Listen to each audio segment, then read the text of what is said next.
akanichapa na hii, afu akanifunga na hii.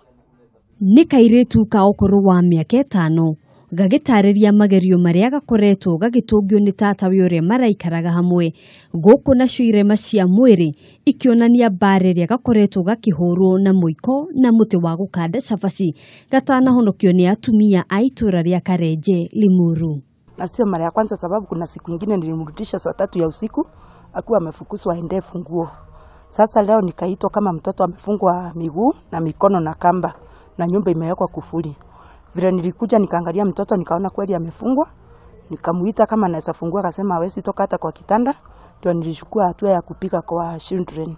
Kũringana na andũ a itũra rĩrĩ, kairĩtu gaka gakoretwo gakĩherithio na kũrutithio wĩra wothe wa nyũmba gatekũheo irio, gũkũ tatawe agĩtiga akoha moko na magũrũ na gũkohereria gĩtanda-inĩ nĩguo ahote kumagara kwĩyethera. Anza kutoroka.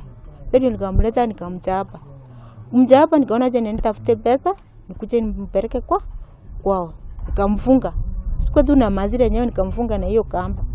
Atumia arĩa mariganĩtie nyũmba nĩo maraiguire kĩrĩro kĩa mwana ũyũ na macũthĩrĩria marakora mwana muohe, na ũguo maretia ũteithio kũrĩ rũhonge rwa ciana arĩa marokire orĩo na kũhonokia mwana ũyũ. Tukafuja nyumba na ndipo tukaokoa huyo mtoto. Anti yake akakuja nyumaye. Ameumia sana kwa sababu amechapwa, ameumia mwili, hata saa inamchukua nimpeleke Tigoni hospitali.